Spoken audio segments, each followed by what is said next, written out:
Okay, kerap yang kedua kerap kedua adalah kerap ikat dan celup yang akan didemonstrasikan oleh Puan Zahara binti Muhammad dan juga Puan Farida Anom binti Abdul Wahid. Assalamualaikum dan selamat sejahtera para audien dan juga peserta BSM. Saya Puan Zahara Muhammad dan wakil saya Puan Farida Anom Abdul Wahid akan membuat demonstrasi ikat celup, iaitu salah satu teknik batik. Sebelum itu saya akan memberi penerangan tentang apakah ikat celup. Ikat celup adalah satu cara mewarna batik dengan mencelup kain putih kepada pewarna secara berulang kali. Reka bentuk corak adalah dirancang terlebih dahulu dengan menggunakan teknik jahitan, ikatan, kelipan dan sebagainya. Seelok-eloknya, apabila pewarna ikat celup ini hendaklah diwarnakan dengan warna terang kepada warna gelap. Ini akan menghasilkan corak yang lebih sempurna dan tidak comot. Hari ini saya akan menerangkan bagaimana teknik untuk menghasilkan batik ikat dan celup. Okey, cantik tak? Okey, cantik kan? Okey. Sekarang adakah anda ingin cubanya? Okey, ini adalah di antara teknik-teknik batik yang telah dihasilkan.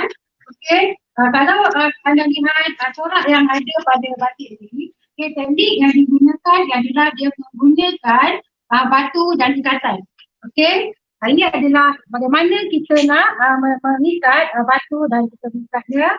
Okey, kita letakkan batu, kemudian kita ikatkan dengan getah. Okey, tujuan getah ini digunakan adalah untuk menghalang warna untuk masuk ke bahagian yang berada. Okey, kita dah dapat satu bahagian untuk kita letakkan getah. Okey, kita letakkan batu. Kemudian bahagian-bahagian lain, untuk bahagian yang lebih kecil, kita boleh menggunakan guli. Okey, guli. Okey, untuk mendapatkan corak-corak yang lebih kecil.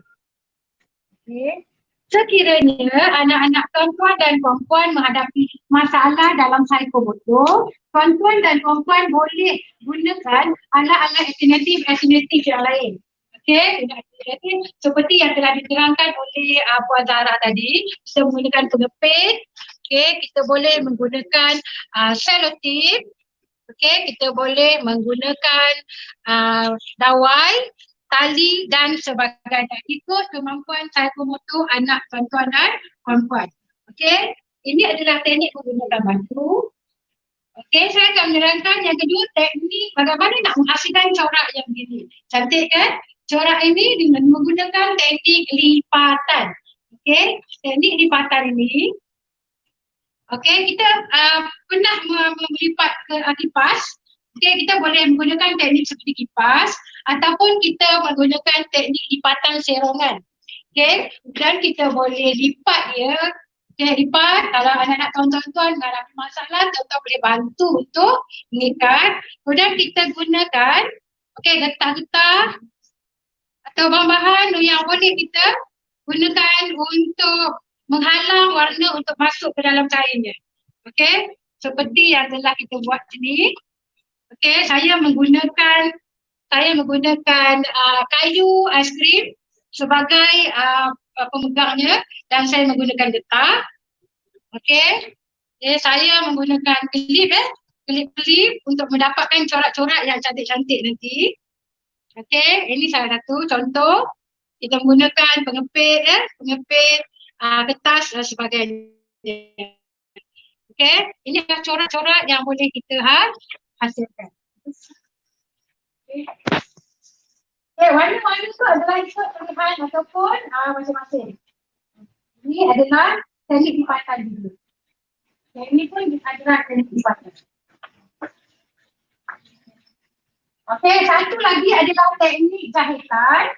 Yang mana kalau kita nak membuat corak Contohnya kita nak buat love.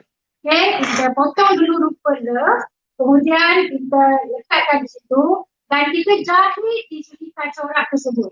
Okay, dapatkan bentuk love tersebut. Kemudian kita tarik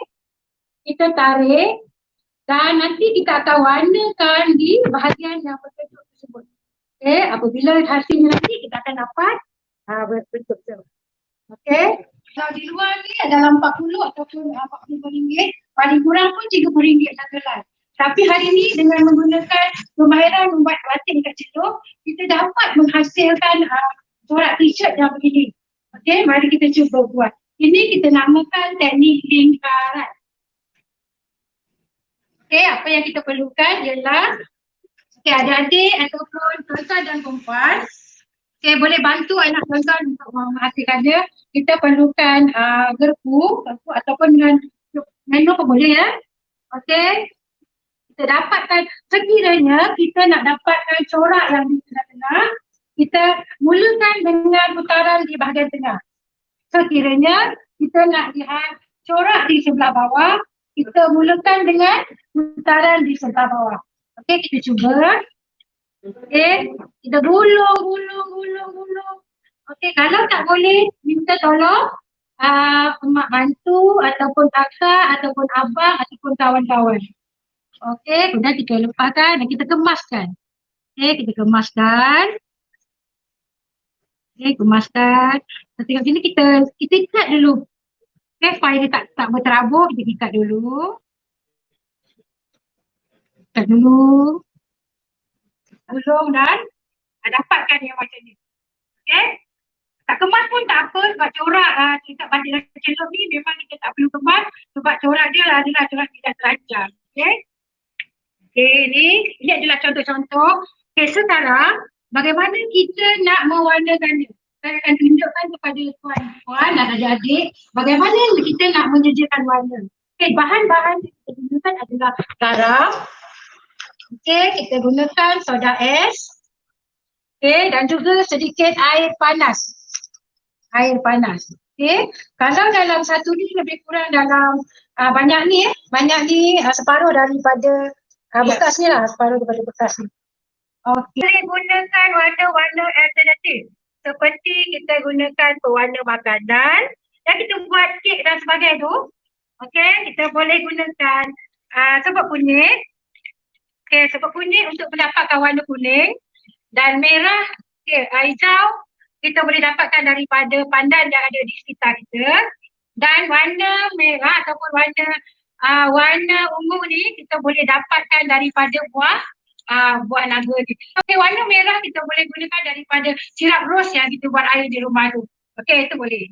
Okey, sekarang saya akan campurkan sedikit garam. Okey, sedikit garam.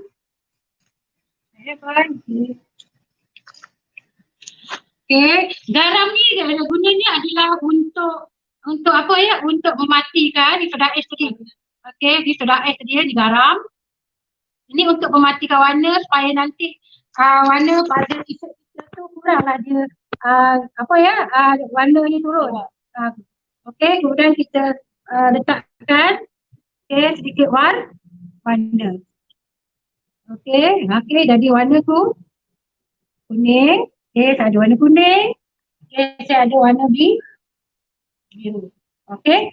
Kemudian untuk memastikan warna pada kain kita ni diserap sepenuhnya, pastikan kain yang kita gunakan, adik-adik gunakan lembap ya adik. Kalau sekiranya kain tidak lembap, kita rendam dulu, basahkan dulu ataupun kita ambil saja yang yang jeruk pokok tumburan tu, pastikan dia basah dulu. Basahkan supaya warna tu cantik. Semua kita basahkan. Adik boleh explore ataupun meneroka apa saja teknik-teknik yang boleh adik gunakan. Janji cantik kan? Asas kepada batik ikat celup ini kita dah basahkan ialah kita mencelup pada warna yang paling muda. Asas saya akan celupkan. Okey, celupkan warna Okey, kita boleh celup. Kalau tak nak tangan kotor, kita gunakan pelapik tangan ataupun sarung tangan ataupun kita buat tadi yang lebih. Okey. Ataupun kita boleh guna brush. Kita boleh guna brush. Okey, untuk mendapatkan warna dia. Okey, kita boleh gunakan brush. Ataupun kalau tak ada brush di rumah untuk memudahkan anak-anak tuan-tuan yang perempuan yang mempunyai masalah untuk memegang, dia boleh gunakan alat-alat yang dipersesuai. Kita warnakan menggunakan ni. Okey, warnakan. Okey, sampai dia akan menyerap adik. Dia akan menyerap sampai ke dalam warna biru. Kita campurkan dengan sedikit warna merah untuk mendapatkan kesan merah. Dan juga kalau kita campurkan biru dengan merah dapat apa? Okey, dapat warna ungu. Okey, ungu. Jangan dia menyerap, jangan paksa dia. Okay, buat warna. Okey, kita buat lagi tambah warna. Okey, kuning. Kuning. Jangan dia menyerap sampai ke dalam dan kita terbalikkan dia buat bentuk yang sama. Okey, sini kita dah siapkan beberapa contoh. Adik nak tengok tak hasilnya? Kami baru kami dah sediakan yang dah buat. Okey, kita minta saya dengan Puan Zahra akan cuba membukanya. Sebelum tu, ini adalah teknik yang kita terangkan tadi. Kita menggunakan getah, kita menggunakan pengepit, kita menggunakan guli, kita menggunakan serentik ya. Okay, sekarang kita cuba buka apa magic ya. Tuan-tuan dan perempuan, kita cuba buka apa jadi pada ikatan dan celupan itu.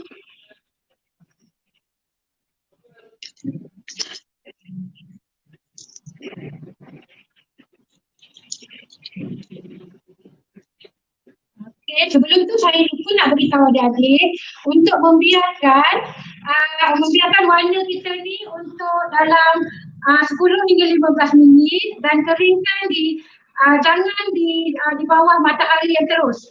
Okey, di kawasan yang redup sedikit. Okey, biarkan sedikit untuk setoskan air dia. Sebab nanti bila kita buka waktu dia tengah basah, dia warna dia akan bercampur. Tak pula ya.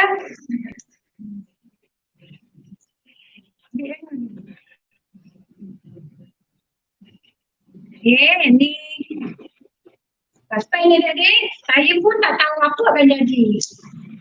Zahra pun tak tahu apa akan jadi. Ya, Puan Farida. Saya pun tertanya-tanya dan subscribe. Ya, sebab bila berwarna batik, kita akan mendapat corak yang berbagai-bagai. Inilah dinamakan magic dalam menghasilkan batik ikat dan celup. Saya pun tak tahu apa jadi. Okay.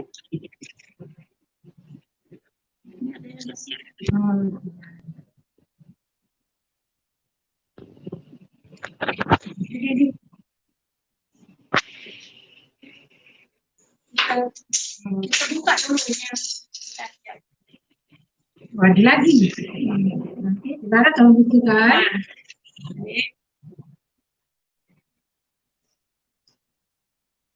Kalau ada adik tu minta ibu bukakan ya. Okey, ni kita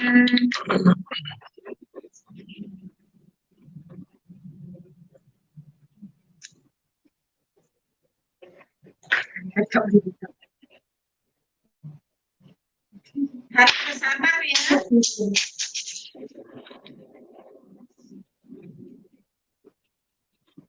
Bagi anak-anak OKU, sila dapatkan bimbingan ibu bapa atau penjaga, atau kalau di sekolah PDK ke, minta tolong guru-guru ya. Okey, ini adalah corak yang dihasilkan daripada batik ikat dan celup. Okey. Okey, ini adalah hasil-hasil yang boleh kita hasilkan lagi ya, daripada kita punya proses ikat dan celup. Okay, adik-adik boleh raya meminta bantuan ibu ataupun adik buat sendiri. Okay, contoh-contoh penanda buku ya, saudara memanai buku. Kita boleh buat penanda buku. Kita boleh buat, hiasan ruang mobile ya. Okay, dan kita juga boleh buat t-shirt. Kalau kita nak gunakan dua warna saja, kita gunakan merah dan kuning. Okay. Kalau kita nak buat warna ini, kita gunakan biru dan merah. Jadi ini juga untuk sempena hari bapa, kita boleh buat buku strap ataupun diary untuk dihadiahkan kepada orang yang kita sayang. Okey, terima kasih. Selamat bercuba.